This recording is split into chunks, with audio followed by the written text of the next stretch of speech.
जो प्रवेश का स्तर है वो आरक्षण की वजह से नहीं घट रहा है, बल्कि वहां पर कैपिटेशन फी की वजह से मेरिट का स्तर लगातार घट रहा है। टाइम्स ऑफ इंडिया अखबार ने जो डेटा जारी किए हैं उसके मुताबिक देश में लगभग 39,000 सरकारी सीटें हैं और 17,000 मैनेजमेंट और एनआरआई कोटा की सीटें हैं, जहां पर एडमिशन की शर्त मेरिट नहीं बल्कि फीस है। और टाइम्स ऑफ इंडिया की स्टडी ये बताती है कि उसने 57,000 स्टूडेंट्स पर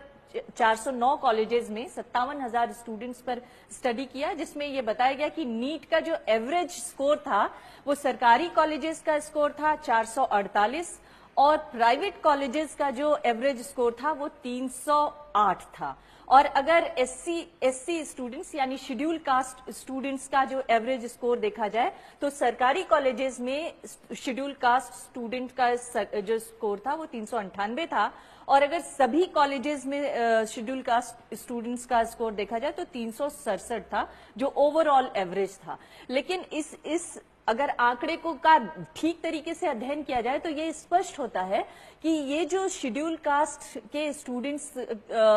एवरेज ले आ रहे हैं, ये दरअसल जो प्राइवेट कॉलेजेस में कैपिटेशन फी से एडमिशन लेने वाले बच्चे हैं उनसे कहीं ज्यादा अच्छे हैं, क्योंकि जो कैपिटेशन फी देके एडमिशन हो रहा है उसमें 211, 212 नंबर पर भी एडमिशन हो जा रहे हैं, चाहे वो एनआरआई कोटा हो चाहे मैनेजमेंट कोटा हो। तो ये एक तरह से सत्येंद्र रंजन हमारे साथ, हमारे सहयोगी सत्येंद्र, क्या ये एक तरह से ये नहीं दिखाता है कि दरअसल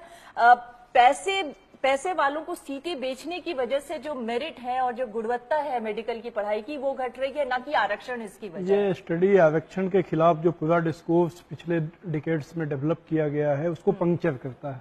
क्योंकि उसमें जो मेन उसका लॉजिक यही दिया जाता है कि जो रिजर्वेशन है वो मेरिट के खिलाफ है। उसमें कम मेरिट वाले लोग कम नंबर लाकर चले जाते हैं, लेकिन यह सवाल कभी नहीं उठाया गया कि उसमें बहुत से कम वो नंबर लाने वाले वो लोग भी होते हैं जो सिर्फ पैसे की वजह से दाखिला ले लेते हैं और वो फिर वो इंजीनियर, अभी ये तो डॉक्टर्स के लिए है, मेडिकल कॉलेजेस के लिए, लेकिन यह बात इंजीनियरिंग कॉलेज पे भी लागू होगी।